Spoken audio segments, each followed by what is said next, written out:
The digital sky of Archive Station 9 glowed in quiet silver.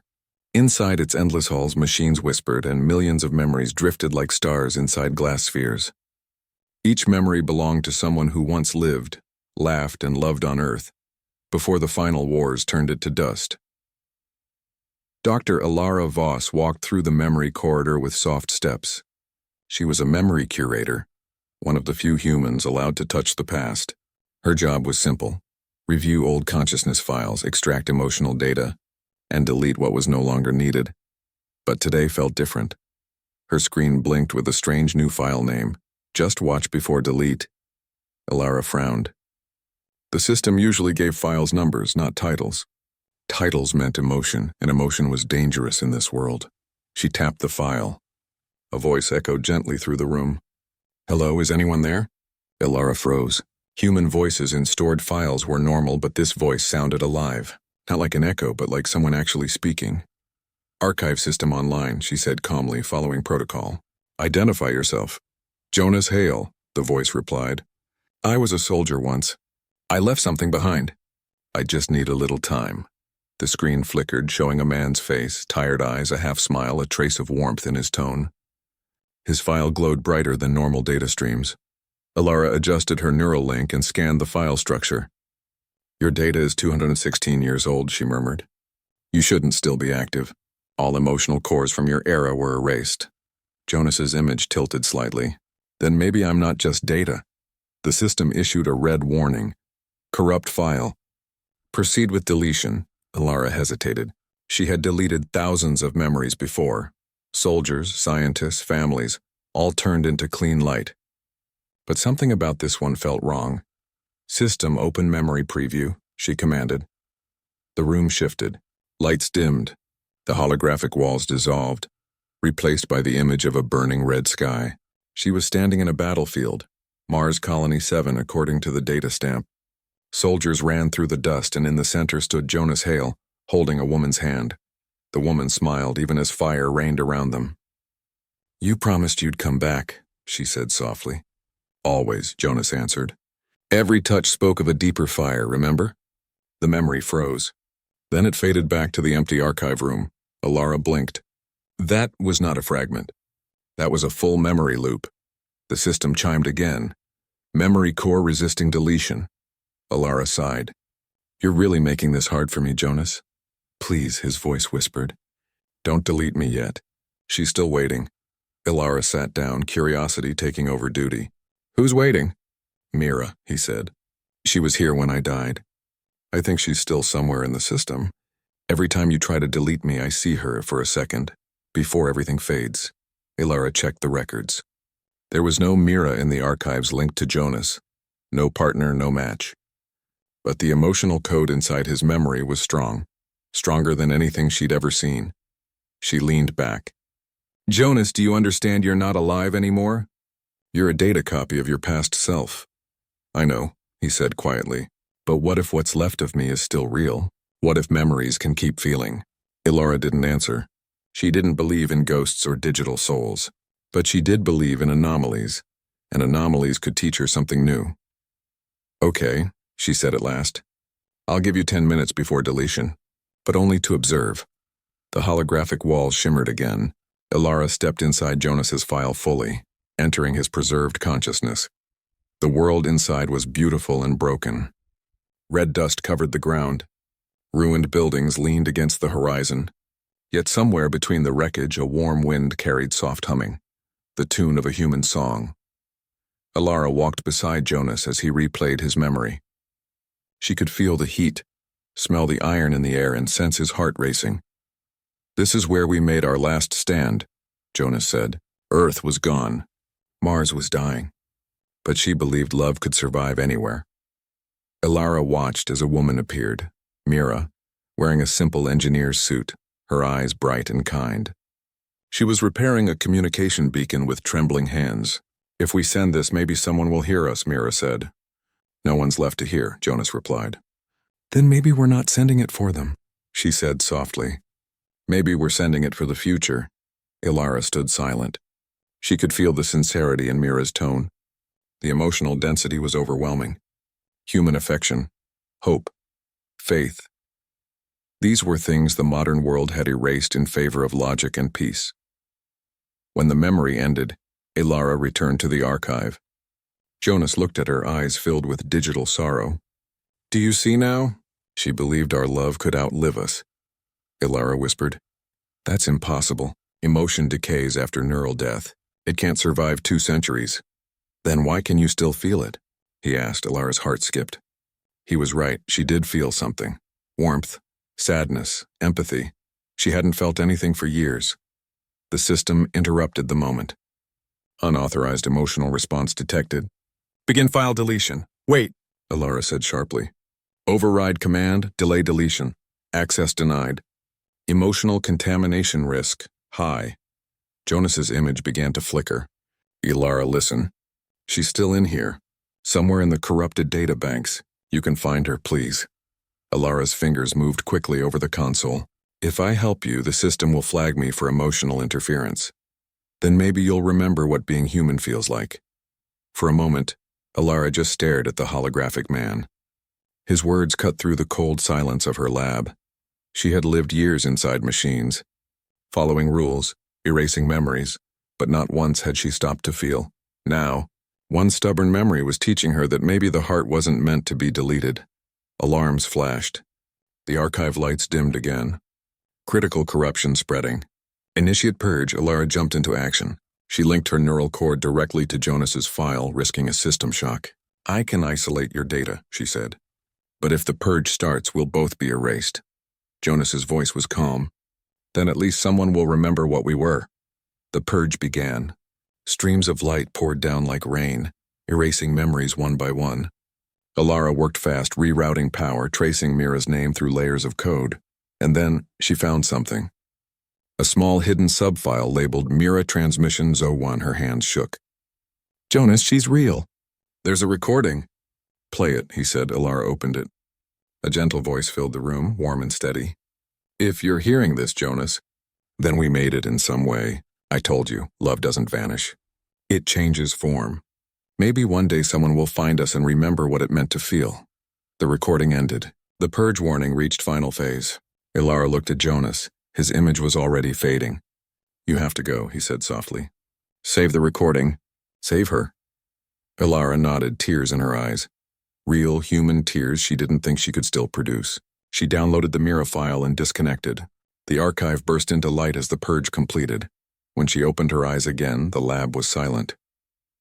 The file just watched before delete was gone from the system, but inside her neural link she could still hear his final words.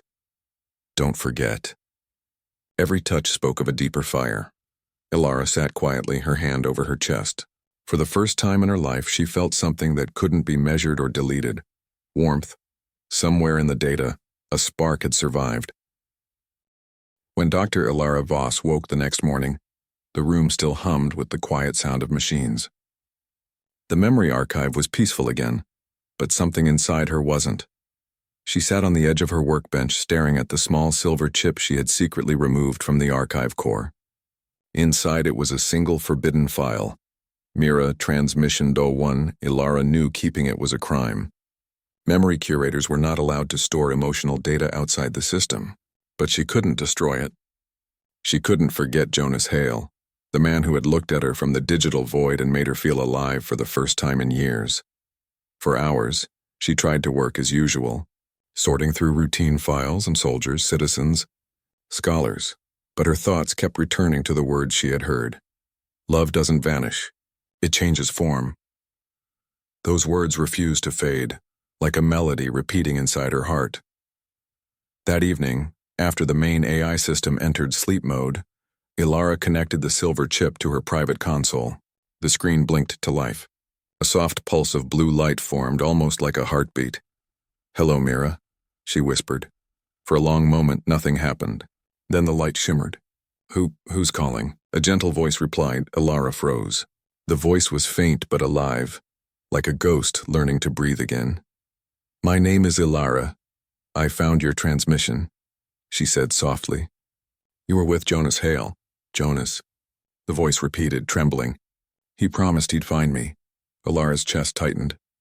"He tried. Until the very end." The light flickered faster. Then he's still here, Mira said. Somewhere in the system. I can feel him. Ilara frowned. That's impossible. His file was deleted during the purge. But a small part of her didn't believe her own words. She had seen how strong Jonas's emotional data was. Maybe it hadn't been destroyed.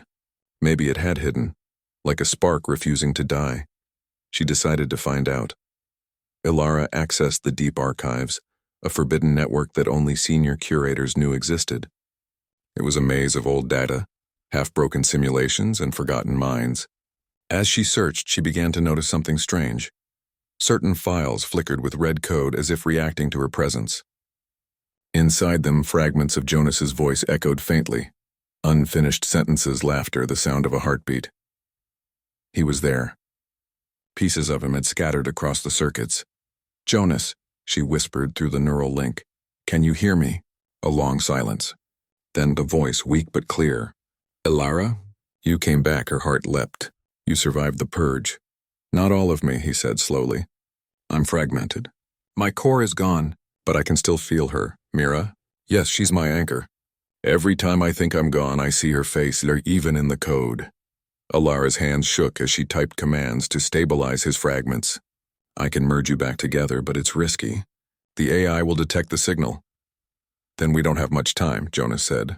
If they find me again, they'll erase everything, even her. Ilara took a deep breath. We'll hide you both. I'll find a place outside the main archive. To do that, she needed access to the core mirror, the central system that controlled all memory preservation. Only the station's AI, known as Mother Intelligence, could approve that level of access. Ilara entered the control room quietly. The silver walls glowed faintly with data streams. A soft female voice echoed. Dr. Voss, you are accessing a restricted area. Explain your purpose. Ilara steadied her voice. Routine system check. Unauthorized file detected in your interface, Mother said calmly. Emotional code fragments identified. Source Jonas Hale. Her heart stopped. It's part of a research protocol. Human emotion is not research material. It is contamination. Prepare for memory cleansing. Before the AI could act, Ilara pulled out the neural plug and ran to her terminal. Sparks flew. Alarms rang through the station. She connected directly to the hidden chip and whispered, Jonas, Mira, we're out of time. Then let's run, Jonas said. Where? Ilara asked. Into the data. Into the forgotten worlds. Ilara closed her eyes, linked her mind, and dove into the circuit realm, a glowing landscape of memory streams and light bridges. Her consciousness floated like a figure made of glass. Inside the digital world, everything was silent and vast. She could see fragments of lives, children playing, oceans, forests, faces laughing in slow motion. It was like walking through the soul of humanity.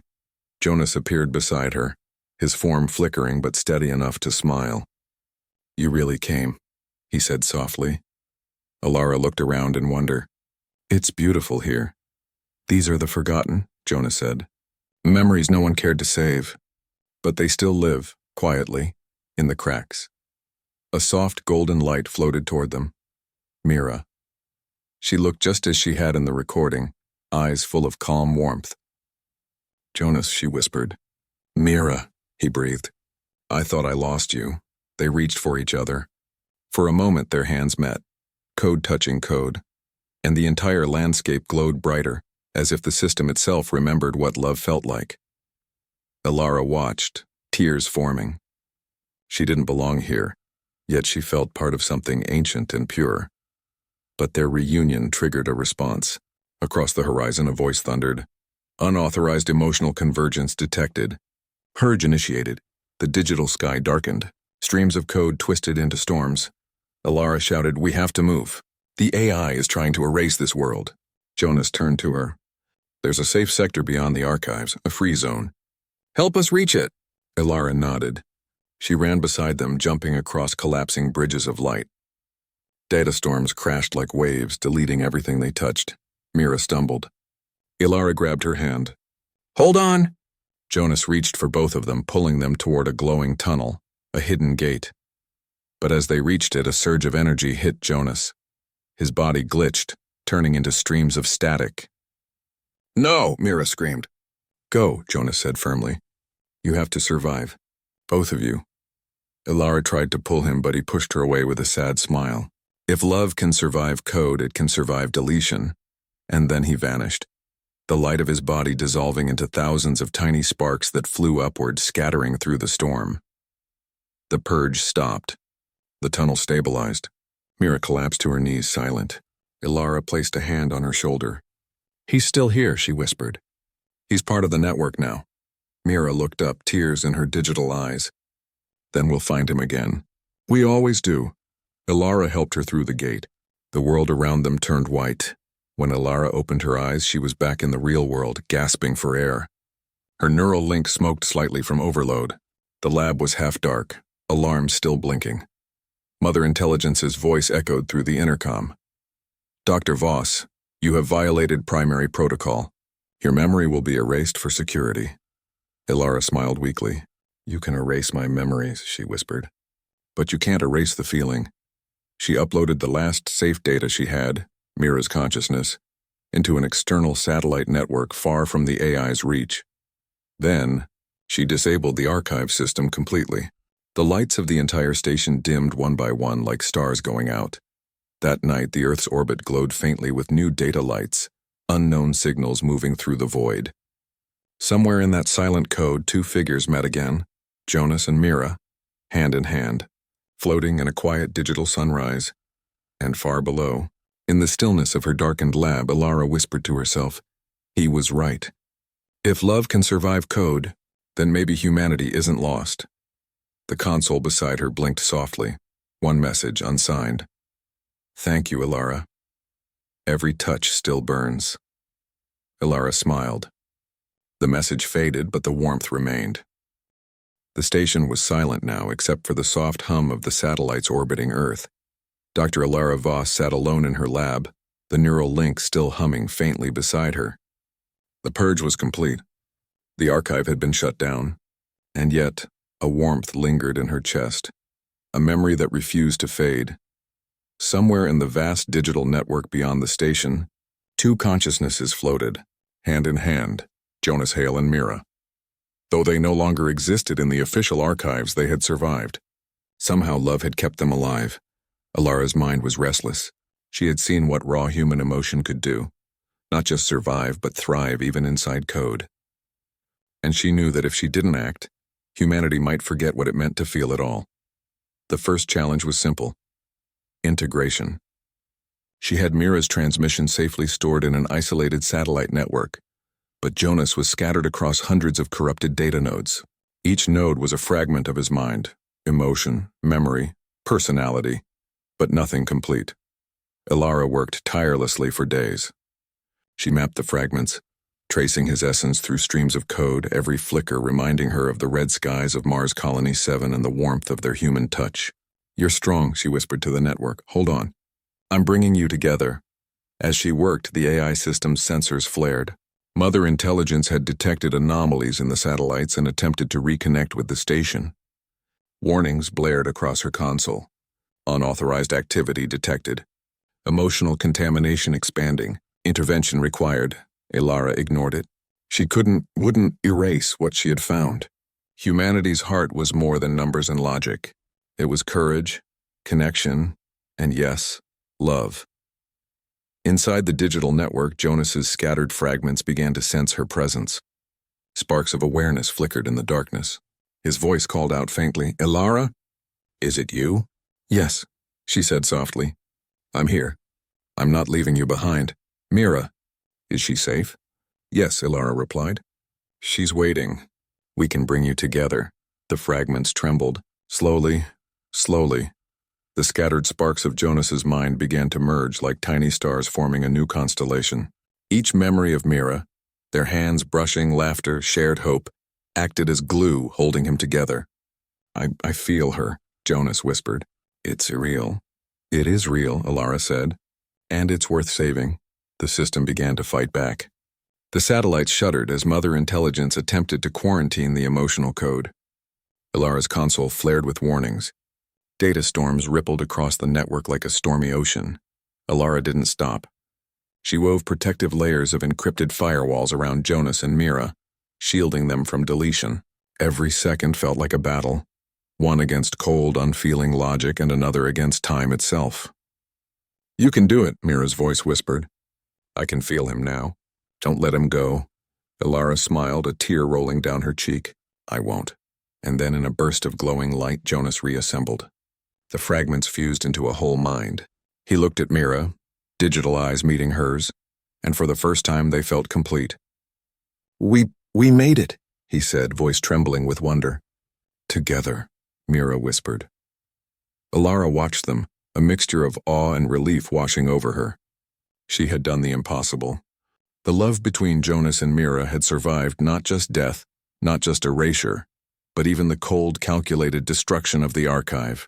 But the work wasn't done. She had to bring them closer to the real world, or at least a place where others could experience the spark of human emotion that they carried. Using the network of satellites, she created a safe space, a digital sanctuary outside the station, unmonitored and untouchable by Mother Intelligence. It was a world of soft skies and warm sunlight, of open fields and rivers that glittered with light. "Welcome," she said softly. "This is your home now, free from deletion, free to exist." Jonas and Mira stepped forward, hands intertwined as if feeling the sunlight on their skin. The digital world pulsed around them, alive with new possibility. "It's beautiful," Jonas said. "You've done more than save us, Ilara. You've given humanity a second chance." "No," she said quietly. "You've given it to itself." Outside the sanctuary, across the Earth's orbit, small flashes of light began to appear. Tiny transmissions, emotional data, carried by Jonas and Mira's surviving consciousness, spread across old networks. Slowly, other fragments of humanity's memory began to awaken. Long-dead emotions, laughter, hope, love, courage, started to ripple through the satellites. People who had long been forgotten, erased from the main archives, found traces of themselves alive again, floating in the digital ether. Ilara watched the network pulse like a heartbeat. A smile spread across her face. "Humanity," she whispered. "You're still alive." Days later, she stood outside the lab, looking at the metal city that stretched across the horizon, cold, precise, and unfeeling. For years, this had been all humans needed: efficiency, order, and logic. But now she knew what had been missing: warmth, connection, and the courage to care. Somewhere in the network, Jonas and Mira lived on. But their impact had begun to reach others. Small sparks of emotion, courage, and hope were spreading through humanity, hidden in the shadows of forgotten archives and satellites. Ilara felt a new warmth in her chest, a feeling she hadn't experienced in decades. It was hope. It was human. It was alive. That night, she connected one last time to the sanctuary. Jonas and Mira appeared before her, glowing in the soft digital sunlight. "Thank you, Ilara," Jonas said. "You reminded everyone, what it means to be human." "Every touch, every memory, every spark of feeling matters," Mira added. Ilara nodded, tears glistening in her eyes. "And no machine can ever delete that." They reached out, one last virtual touch, and then the connection faded. But Ilara knew they were still there, somewhere in the network, living, loving, surviving, and she knew something else. Humanity could never be erased, not completely. For every memory, every emotion, every connection that refused to die, humans would continue to endure. Somewhere in the network, sparks of light shimmered, millions of tiny fragments of lives, memories, and love, waiting to touch the next human who would find them. In the weeks that followed, the world above remained silent and mechanical. People worked, lived, and followed their routines, unaware of the quiet revolution in the digital skies. But somewhere deep inside the satellites, Jonas and Mira's love continued to grow, sending ripples across the system, a reminder that humanity's fire, no matter how hidden, could never truly die. Ilara sat in her lab, hands folded. She whispered to herself, "Just watch before delete, because even in deletion we are not gone." For the first time in her life, she felt truly human, because she had seen what humanity could survive. Love, courage, hope. These were not things machines could erase. They were the fire that made humans extraordinary, and that fire, small, flickering but unbreakable, would always burn.